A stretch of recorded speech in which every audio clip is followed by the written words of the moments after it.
Hace unos días me encontraba repasando la historia del antiguo Egipto y me encontré con una historia fascinante. Me encontré con ella, una de las mujeres más poderosas del antiguo Egipto, y enseguida me surgió la pregunta, ¿por qué es que nadie habla de ella? Porque todos conocemos a Cleopatra, y quizás algunos sepan de Nefertari, pero de ella se habla poco o nada. Y eso tiene una explicación, y es lo que vengo a contarles. Para ponerlos en contexto, hablamos de una mujer que gobernó Egipto con el título de faraón. Para el que no lo sepa, faraón solo podían ser hombres. Y ahí es donde viene lo fascinante de esta historia. Esta mujer gobernó como faraón siendo mujer y asumió los atributos masculinos que conllevaba ese título. Pero eso se los cuento más adelante. Esto es Cibertales y aquí no hay intro, así que vamos al lío. Imagínate una niña en el antiguo Egipto, alrededor del año 1507 a.C., mucho antes que Cleopatra y Nefertari, nacida en una familia real. Esa niña era Hatshepsut. Su papá, Tutmosis I, era el faraón, y su mamá, Ahmose, era la reina. Desde pequeña, Hatshepsut mostró ser muy lista y curiosa. ¿Te imaginas crecer en un palacio lleno de lujos y tener acceso a la mejor educación? Pues así fue la infancia de Hatshepsut. Aprendió sobre política, religión y administración del imperio, todo lo que necesitaba para gobernar. Pero la vida da muchas vueltas. Y cuando su papá murió, el trono pasó a su medio hermano y esposo, algo muy normal en el antiguo Egipto, el matrimonio entre hermanos. El nombre del hermano y esposo era Tutmosis II, muy atento a los números en los nombres para que no se pierdan de personaje. Tutmosis II, el esposo, murió joven, dejando a Hatshepsut como regente de su hijastro, Tutmosis III, que era solo un niño. Y aquí viene la parte emocionante. En lugar de solo ser la regente, Hatshepsut decidió dar un paso gigantesco y se proclamó faraona. Sí, en una época en la que los faraones siempre habían sido hombres, ella rompió todas las normas.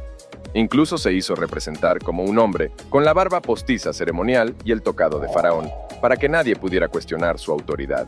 El reinado de Hatshepsut fue una época de oro para Egipto. Imagina un montón de proyectos de construcción impresionantes y un comercio floreciente.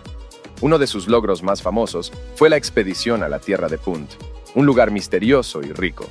Los barcos volvieron cargados de tesoros y productos exóticos que enriquecieron aún más a Egipto. ¿Y sabes qué? Su templo funerario en Deir el-Bahari es una maravilla arquitectónica. Este templo está en la orilla occidental del Nilo, cerca de Luxor, y es una de las estructuras más impresionantes de la antigüedad. Fue diseñado para mezclarse perfectamente con las montañas, creando una vista espectacular. Se cuenta que Hatshepsut no solo fue una gobernante hábil y una estratega brillante, sino también una mujer decidida y visionaria. Su época fue una de las más prolíficas en Egipto. Vamos, todo un éxito como gobernante faraona. Hatshepsut murió alrededor del año 1458 a.C. y fue enterrada en el Valle de los Reyes, como muchos otros faraones. Tras su muerte, Tutmosis III, ¿se acuerdan del hijastro?, finalmente asumió el poder absoluto. Aquí es donde la historia toma un giro intrigante. Durante el reinado de Tutmosis III, hubo un esfuerzo deliberado por borrar el legado de Hatshepsut. Sus nombres y representaciones fueron eliminados de muchos monumentos y se intentó borrar su memoria de la historia oficial de Egipto. ¿Pero por qué? Una teoría sugiere que Tutmosis III, aunque inicialmente no pudo reclamar el trono, pudo haber sentido que su posición como faraón legítimo estaba en peligro debido a la prolongada y exitosa gobernanza de Hatshepsut. Al borrar su memoria, Tutmosis III intentaba consolidar su propio poder y asegurarse de que la tradición masculina de la línea de faraones no se cuestionara. Otra posible razón es que los sacerdotes y la élite de la época querían restaurar el orden tradicional en el que solo los hombres podían ser faraones. Borrar a Hatshepsut de la historia podría haber sido una manera de asegurarse de que su caso fuera visto como una excepción, no como una norma. Afortunadamente, la historia de Hatshepsut no se perdió para siempre. En el siglo XIX, los arqueólogos comenzaron a descubrir y estudiar sus monumentos y registros, devolviendo a Hatshepsut a su lugar legítimo en la historia. Hoy en día, es reconocida no solo como una de las pocas mujeres faraonas de Egipto, sino como una de las más exitosas y visionarias líderes del antiguo mundo. ¿Qué te parece? Si llegaste hasta aquí, dialoguemos en la caja de comentarios y dime qué crees al respecto y si conocías de ella.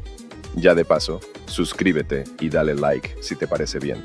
A ver si YouTube se entera de que la comunidad de curiosos de la historia existe y da alcance a este video. Nos vemos en la próxima.